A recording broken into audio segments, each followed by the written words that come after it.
Orangutan that gives birth makes abrupt move with baby that confuses keepers.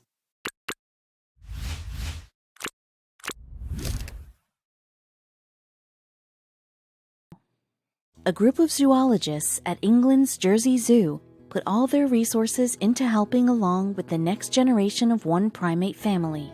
They planned endlessly. They used all the best technology. And in the end, the delivery still sprung one big surprise that they never saw coming. Dana the orangutan was under a lot of pressure. It's not like she had a job or mortgage to pay off, but the future of her entire species was at stake, and their chances weren't looking too great. Of course, Dana herself didn't have to worry. She and a handful of other orangutans lived in England's Jersey Zoo.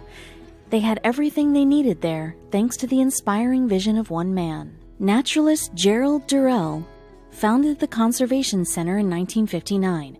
Though he designed it to house well over 100 species, he always had a soft spot for orangutans. It was clear how much was at stake. Sumatran orangutans, like Dana, once thrived, covering a large region of the Indonesian islands. Since the dawn of globalization, however, their fortunes had turned considerably. Some feared it was already too late to save them. Widespread destruction of their natural rainforest habitat, along with poaching operations, caused the orangutan population to plummet to just 7,500 worldwide.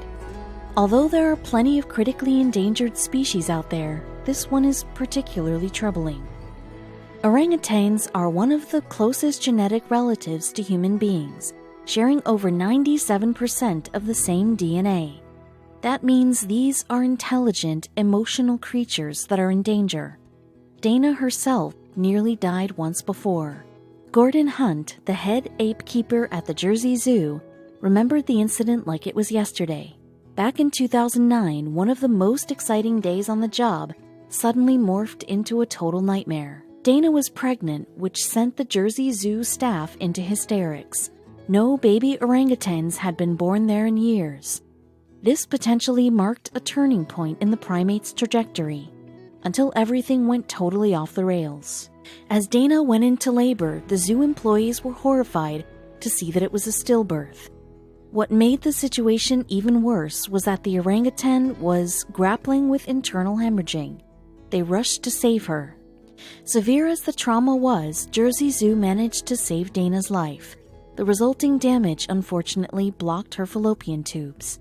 Gordon and his team doubted she would ever be able to produce offspring, but they knew they had to try. The zookeepers rang Dr. Neil McLaughlin, a renowned obstetrician from Jersey's General Hospital. He treated countless patients across his storied career, but Gordon asked if he'd ever operated on an orangutan before. As a matter of fact, Dr. McLaughlin figured that he could perform surgery on Dana. Her internal organs were nearly identical to those of a human, meaning that the procedure would involve all the same steps. They could only hope it reversed Dana's infertility. The gambling eventually paid off. By early 2013, Dana mated and began showing signs of pregnancy, proving that Dr. McLaughlin's operation was a success. Of course, this didn't guarantee that this pregnancy wouldn't end like the last. The Jersey Zoo staff kept a close eye on the orangutan in those following months. Meticulous medical tests and nonstop observation suggested that the baby was coming along just fine. All they could do was wait. In the early hours of one November morning, a series of phone calls awoke the Jersey Zoo staff. Dana was going into labor. Despite the chill outside, they hurriedly got dressed to witness the historic event. In addition to fighting off extinction, the zookeepers had a chance to achieve a huge milestone. No orangutan birth was ever recorded before, so they planned to covertly film the entire delivery, Jane Goodall style. It was fortunate Gordon's team got the camera in place because the entire thing happened remarkably fast. They gasped as the baby primate simply popped out, and Dana attentively cleaned him off. However, she did something unexpected next. The mama orangutan turned directly toward the zookeepers. They froze. Was she threatened that they'd all watch such a vulnerable moment? They barely held their nerve as Dana rushed over toward the glass barrier to confront them. But Gordon soon realized that Dana wasn't angry at all. She was overjoyed and wanted to show her newborn son to her friends. They named him Kia Jaban, which translated to miracle in Indonesian. Kia Jaban's birth alone wouldn't bring orangutans back from the brink, but he represented an important step in the right direction. The zookeepers' heroics made it all possible, though not every risk they've taken has paid off. In October 2016, police contacted the BKSDA Nature Conservation Agency in Indonesia about the capture of a wild animal. It seemed that local villagers had found an orangutan and secured it to a tree, so a team from the BKSDA, the Center for Orangutan Protection's Ape Crusaders, and the Orangutan Foundation went to investigate.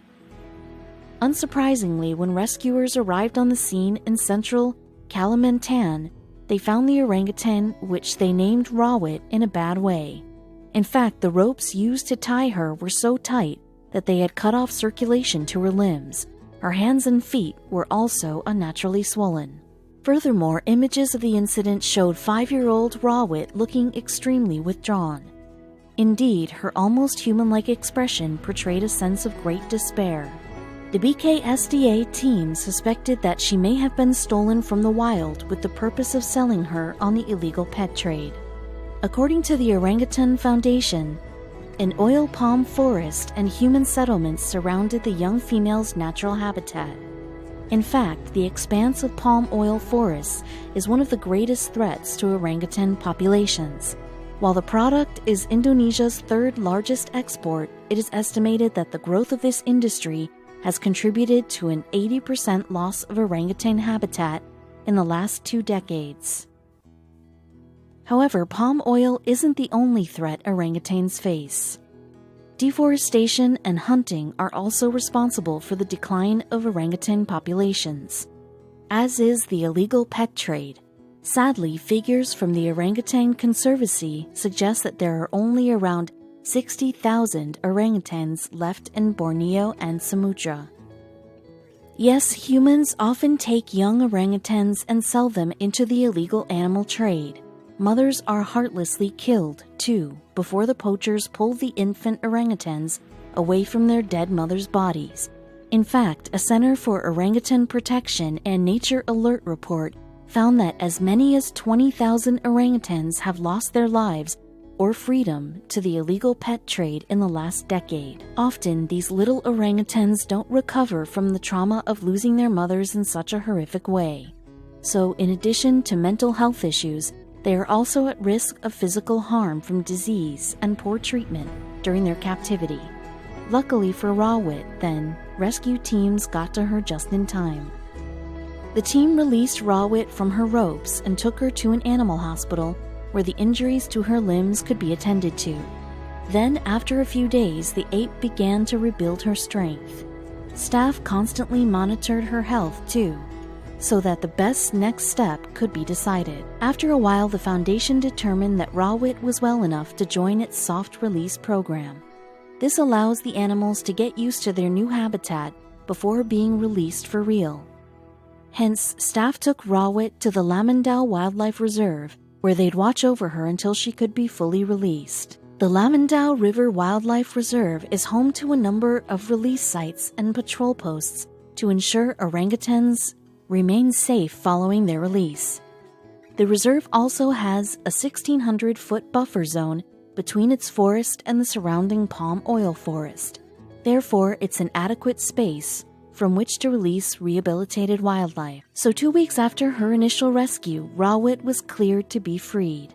Indeed, incredible footage of Rawit's release showed how a boat took the orangutan to the ideal location. Once there, staff wheeled the caged animal deep into the forest foliage to the release area. It was then that the dedicated team opened up Rawit's cage to allow her to get used to her new environment in her own time. Luckily for her, an older female took the youngster under her wing. Interestingly, the Orangutan Foundation had previously reintroduced this older female into the wildlife reserve. So under the guidance of the more experienced female, Rawit soon assimilated back into forest life. In a video posted to YouTube, the primate scales trees and feasts on bananas, just like nature intended. Wildlife photographer Ian Woods wrote a blog post about the experience. In it, he said, "Today I've been working with the veterinary team of the Orangutan Foundation UK, who have successfully released another orangutan into Lamandau Wildlife Reserve in Borneo. This area of forest has been a release site for some years now, with hundreds of orangutans rehabilitated there. The way the older female orangutan in the video comes to help her when she's finally released was so touching. She will now be monitored by field staff to check that she is thriving in her newfound freedom." Woods added, "Through YouTube and Facebook, the Orangutan Foundation has been spreading Rawit's story to increase awareness of the plight of these majestic creatures. And it seems Rawit's story has touched a nerve with many animal lovers." "This is disgusting. Why do some people treat wildlife like this?" wrote one Facebook user. "Makes me very unhappy. Animals are meant to be free in the wild, just like we have the choice to be free," the post continued. "When we learn to take care of the environment and to respect animals, we are an evolved species," read another Facebook comment. "Until then, we will continue to be a plague destroyer." So while no animal should have to endure the things Rawit went through, it is hoped that her story will raise awareness around the threats facing the orangutan population. Indeed, through education and compassion, hopefully more apes can be freed to live in the wild as nature intended. Only then will future generations of orangutans be safe from human harm.